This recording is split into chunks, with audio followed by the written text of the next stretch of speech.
Bonjour. Il y a quelques jours, un collègue de travail m'a partagé quelques réflexions intéressantes. C'étaient des réflexions qui s'inscrivaient dans une discussion qu'on avait sur l'impact des changements technologiques. Et à un moment, dans ces échanges, mon collègue est revenu très en arrière pour expliquer comment la montre a, selon lui, créé les conditions ou préparé l'arrivée de la Renaissance, l'entrée dans le monde moderne. Sa réflexion est qu'au Moyen Âge, la vie de toutes et de tous était dirigée et organisée par l'Église. C'est le clocher de l'église, la sonnerie des cloches qui donnait l'heure, et les heures du jour étaient étroitement liées à la vie religieuse. La fin de la période du Moyen Âge, ce qui change, c'est que les montres et d'autres instruments pour mesurer le temps commencent à se répandre. Et les riches en particulier deviennent dans un premier temps moins dépendants du temps donné par l'Église, et finalement moins dépendants de l'Église. Un processus similaire d'ailleurs se passe aussi pour la diffusion des livres et le fait que la lecture devient individuelle. Nous sommes en avril 2023. Qu'est-ce qui rythme notre vie maintenant?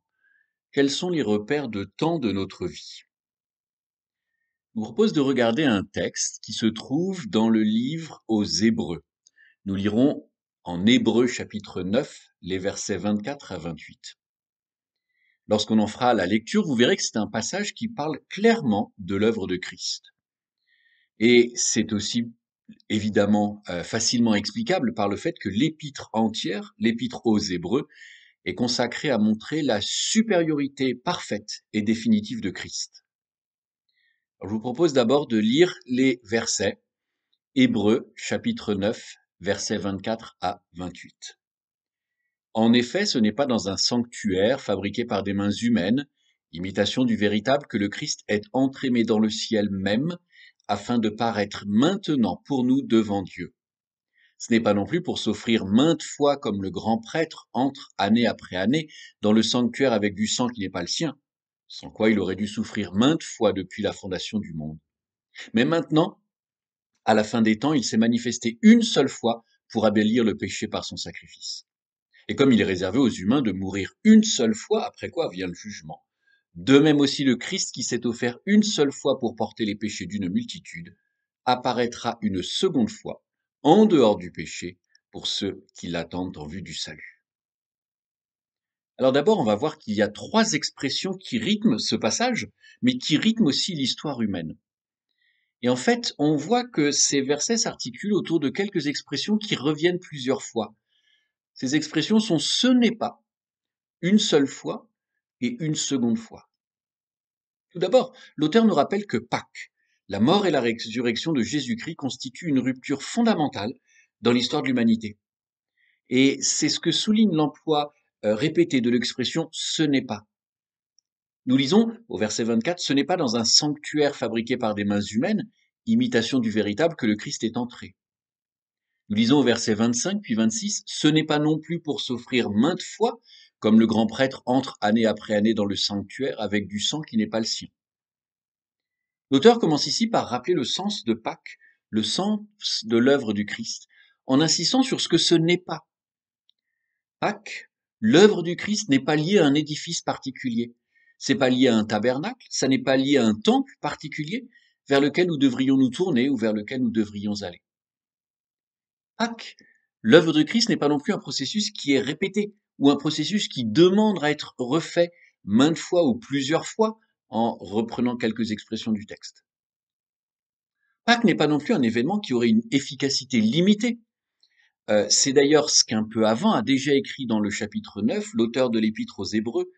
Il écrit « Christ s'est offert lui-même à Dieu sous la conduite de l'Esprit éternel comme une victime sans défaut. À combien plus forte raison par conséquent son sang purifiera-t-il notre conscience des œuvres qui mènent à la mort, afin que nous servions le Dieu vivant ?» Et un peu plus loin, parlant de l'efficacité ou pour souligner l'efficacité nulle des sacrifices animaux, il écrit, cet auteur, au chapitre 10, verset 4, « Il est impossible que du sang de taureaux et de boucs ôte les péchés. » Par la foi en Jésus-Christ, nous ne vivons plus dans un temps où nous devons aller dans un lieu particulier. Par la foi en Jésus-Christ, nous ne sommes donc plus attachés à un rite, à des cérémonies particulières. Notre situation n'est donc pas celle des Israélites, qui devait suivre des règles précises, qui devait aller à Jérusalem. Le jour de la résurrection de Jésus, au matin de Pâques, tout a changé. Les choses ne sont plus comme avant. Alors j'ai commencé ce premier point en lisant les expressions qui commencent par ce n'est pas. Mais derrière ces ce n'est pas qui sont affirmés, il y a aussi des vérités essentielles qui sont un petit peu en contrepoint. Nous disons ce n'est pas dans un sanctuaire fabriqué par des mains humaines, imitation du véritable, que le Christ est entré. Ça signifie que Christ est entré pour nous et en avant de nous dans le seul et vrai temple qui est la présence de Dieu lui-même.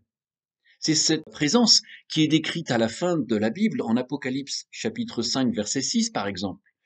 L'apôtre Jean nous dit, au milieu des trônes et des quatre êtres vivants et au milieu des représentants du peuple de Dieu, je vis un agneau qui se tenait debout. Il semblait avoir été égorgé.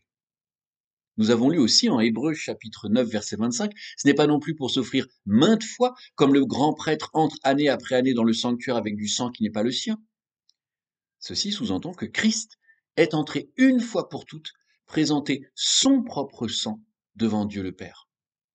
C'est ce que l'on peut lire toujours un peu dans ce chapitre 9 en élargissant à partir du verset 11. Le Christ apparut comme grand prêtre des biens qui sont apparus. Il a traversé la tente plus grande et plus accomplie, qui n'est pas fabriquée par des mains humaines, c'est-à-dire qui n'est pas de cette création. On est donc bien hors d'une structure construite par des humains. Christ est entré une fois pour toutes dans le sanctuaire, la présence de Dieu, non pas avec du sang de bouc ou de taurillon, mais avec son propre sang. C'est ainsi qu'il a obtenu une rédemption éternelle. Si à Pâques, il y a une rupture, mais à Pâques, il y a aussi un seul sacrifice. Et là, on va s'intéresser aux répétitions de l'expression une seule fois. D'abord, il est intéressant de relever qu'une seule fois est une expression qui concerne les êtres humains. Au verset 27 de Hébreux 9, nous lisons « Il est réservé aux humains de mourir une seule fois, après quoi vient le jugement ». Comme le dit un titre de film de James Bond, on ne meurt qu'une seule fois, mais l'auteur de l'épître aux Hébreux rappelle aussi qu'après la mort vient le jugement divin. Peut-être aussi pouvons-nous penser à un autre une seule fois, qui est sous-entendu dans ces versets, et ce sous-entendu ferait référence à Romains chapitre 5. Au verset 12, Paul, écrivant à un autre auditoire, à d'autres lecteurs, montre combien le péché d'Adam a changé le cours de l'humanité. Paul écrit en Romains chapitre 5 verset 12, de même par un seul homme, en quelque sorte une seule fois, le péché est entré dans le monde et par le péché la mort, et qu'ainsi, par ce péché originel, la mort est passée à tous les humains. Ici, nous sommes donc rappelés que le problème fondamental de l'humanité, le problème de tout à chacun, c'est le péché. Et Pâques, l'œuvre de Christ, est la réponse unique, finale, définitive au problème du péché. Le Christ qui s'est offert une seule fois pour porter les péchés d'une multitude, comme le dit le verset 28. Mais à côté de la mort unique et de la résurrection historique de Jésus, le bénéfice de Pâques est présenté comme infini. Nous avons lu, c'est pour le compte d'une multitude ou encore pour beaucoup d'hommes que cette mort et cette résurrection ont eu lieu. Jésus-Christ, Fils unique et parfait de Dieu, est mort pour le salut de toute femme, tout homme, tout enfant, toute personne âgée. Par la foi, chacune et chacun des êtres humains peut être mis au bénéfice de l'œuvre de Christ.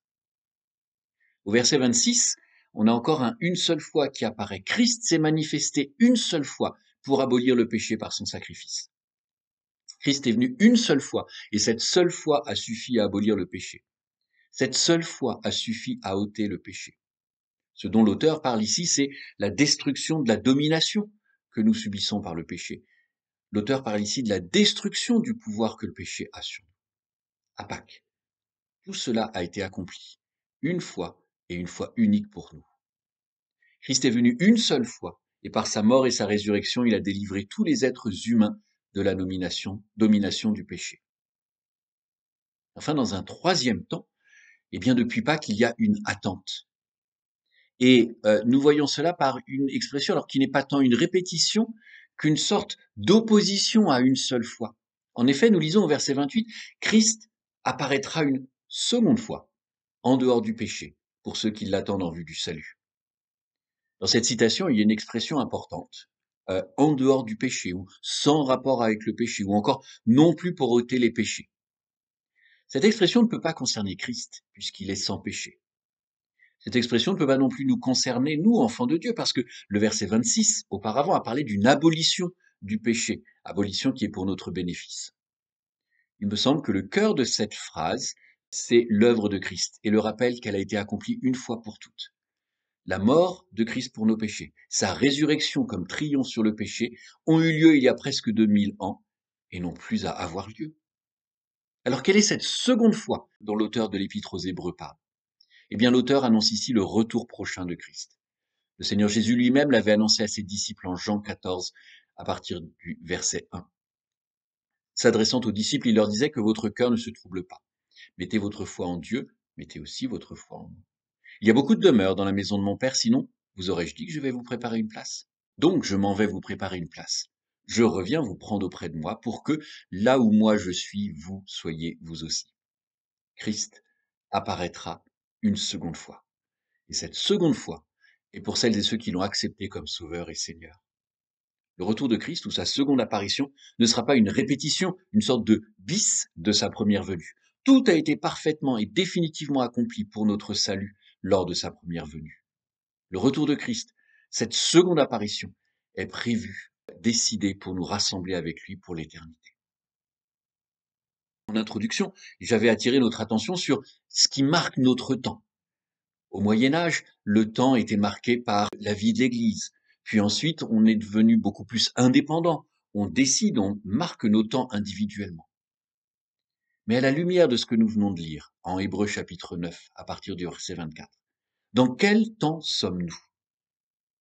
Eh bien, ce que ce passage nous rappelle, c'est que nous sommes entre deux temps.